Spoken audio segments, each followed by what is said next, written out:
मौलाना तौकीर रज़ा ने लाल कृष्ण आडवाणी और मोदी सरकार पर हमला बोला है। उन्होंने कहा कि यह भारत रत्न का घोर अपमान है। जिसने अच्छे काम किए हों उनको भारत रत्न दिया जाता है। लाल कृष्ण आडवाणी ने बुरे काम किए हैं, देश को बांटने का काम किया है, देश में नफरतें फैलाने का काम किया, उनको भारत रत्न दिया जाना इसका मतलब नफरतों को पसंद किया जा रहा है। ये सरासर बेईमानी है। लाल कृष्ण आडवाणी ने हिंदुस्तान में बंटवारे की राजनीति की। उन्होंने कहा कि मुसलमान देश प्रेम की वजह से सब्र किया हुआ है। हमारे नौजवान अगर हमारे कंट्रोल से बाहर चले गए तो हिंदुस्तान में जंग का माहौल हो जाएगा। मौलाना साहब जानना चाहेंगे कि लाल कृष्ण आडवाणी जिन्होंने रथ यात्रा निकाली थी उनको भारत रत्न से नवाजा जा रहा है। लाल कृष्ण आडवाणी जिन्होंने रथ यात्रा निकाली थी, देश की तरक्की, देश की खुशहाली, देश में अमन और भाईचारा कायम करने के लिए अगर निकाली थी तो वो भारत रत्न के मुस्तहिक हैं। लेकिन अगर उन्होंने भारत रत्न, उनको भारत रत्न इसलिए दिया जा रहा है कि उन्होंने हिंदुस्तान में बंटवारे की राजनीति की, लोगों को नाराज करने और नफरतें फैलाने की राजनीति की, उनको अगर भारत रत्न दिया जाता है तो ये भारत रत्न का अपमान है। क्योंकि हिंदुस्तान में जो आज राजनीति चल रही है, नफरतों का बाजार गर्म है, बेईमानी, नाइंसाफ़ी, लालच, खुदगर्जी, ये तमाम चीज़ें जो आज राइज हो गई हैं, भुखमरी, बेकारी, बेरोज़गारी, इन सब के लिए अगर सबसे बड़ा कोई जिम्मेदार है तो वो लाल कृष्ण आडवाणी है।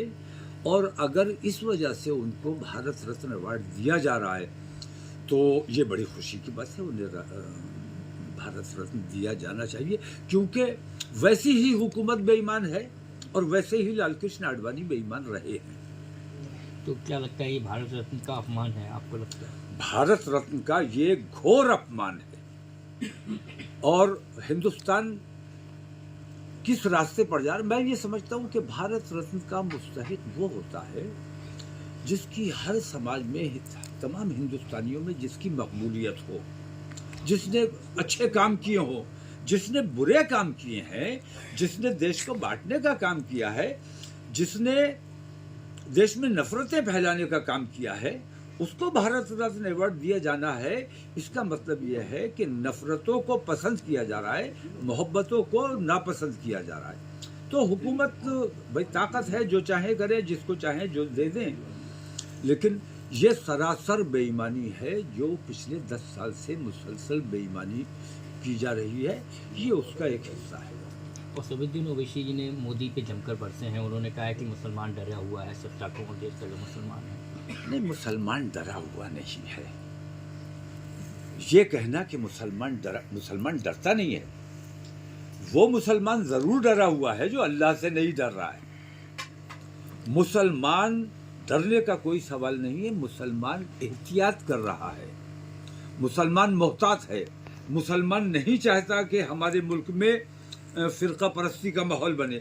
मुसलमान नहीं चाहता कि हमारे देश में खाना जंगी का माहौल बने, मस्जिदें तोड़ दी जाए, मुसलमानों की लिंचिंग कर दी जाए, बेइज्जतियाँ कर दी जाए, हमारी बेटियों को गुमराह कर दिया जाए, मुर्तद बना दिया जाए। हम मुसलसल सब्र इसलिए कर रहे हैं कि हम अपने देश से प्यार करते हैं, बुज़दिल नहीं है। बुज़दिल होने की वजह से हम नहीं, बल्कि अपने देश प्रेम की वजह से हम सब्र कर रहे हैं।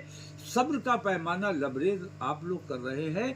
और विश्व हिंदू परिषद और बजरंग दल जैसे संगठन ये चाहते हैं कि हमारे मुल्क में दंगे फसाद का माहौल बन जाए, खाना जंगी का माहौल बन जाए।